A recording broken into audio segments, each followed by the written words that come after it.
Voilà, c'est historique. Nous sommes devant le siège du Citral qui gère toute la problématique des transports en commun sur la grande agglomération et la métropole lyonnaise. Ça fait 4 ans qu'on réclamait un rendez-vous au Citral, nous, donner la main don de soi, pour tenter de convaincre les responsables d'ouvrir un refuge de dernière minute par grand froid, c'est-à-dire une station de métro, et pas n'importe laquelle, la station de métro Lyon-Victor Hugo, qui est en plein centre-ville, qui est petite, qui est facile à sécuriser. Et on avait eu des refus réguliers de l'ancienne présidente du Citral.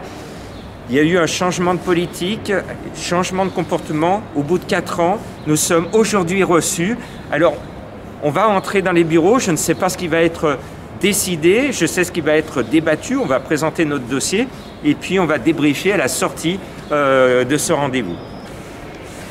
Voilà, on vient de sortir avec Flavie, notre chargée de communication, de l'entretien avec le Citral. C'était la première fois en 4 ans qu'on est reçu, donner la main don de soi pour cette demande de réquisition par grand froid d'une station de métro.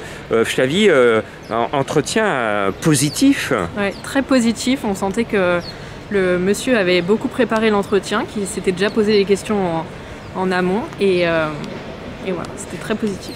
Et on a eu une écoute très attentive et même des propositions, parce que nous, on est allé avec une petite proposition de la station de métro Victor Hugo et on a appris que cette station n'est pas du tout adaptée, que le Citral actuellement, sur notre demande, verrait beaucoup plus la station de Bellecour, parce qu'il y a des plateformes, il y a des mezzanines de déplacement piétonnier qui seraient beaucoup plus adaptés pour eux, pour accueillir des sans-abri afin d'éviter qu'ils soient en contact direct avec les voies, parce que ce qui pose problème pour une station de métro en termes de sécurité, c'est qu'une personne tombe sur les voies.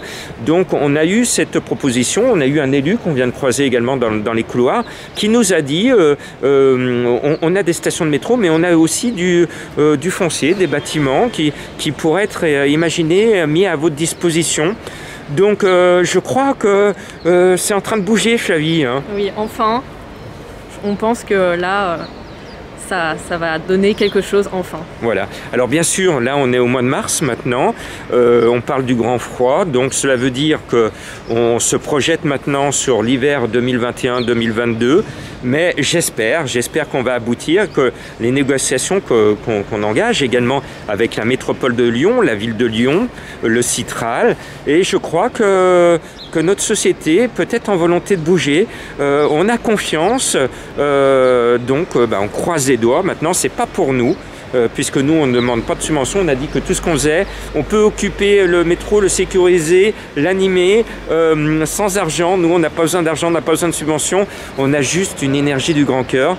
Donc, on croise tous les doigts et faites en sorte, si vous connaissez un ou une élue qui a du pouvoir sur la métropole de Lyon, eh bien, faites-lui suivre cette vidéo en disant il faut appuyer cette demande de donner la main don de soi pour que l'hiver prochain, il n'y ait pas un hébergement d'urgence en métro. C'est pas un hébergement d'urgence, c'est un refuge de dernière minute, que les gens qui dorment à la rue puissent savoir que quand ils ne tiennent plus par -5, -6 degrés, je suis sous mon porche, je suis dans la rue, je vais vite me réfugier à la station de métro à côté, qui est encadrée par une association comme la nôtre, et je vais pouvoir passer la nuit. C'est tout cela qu'on veut offrir à nos amis à la rue. Merci Flavie de ta participation. Parce que toi, tu es en maraude, tu les vois, et tu confirmes qu'il y a des gens qui dorment bien à la rue encore aujourd'hui. Ouais.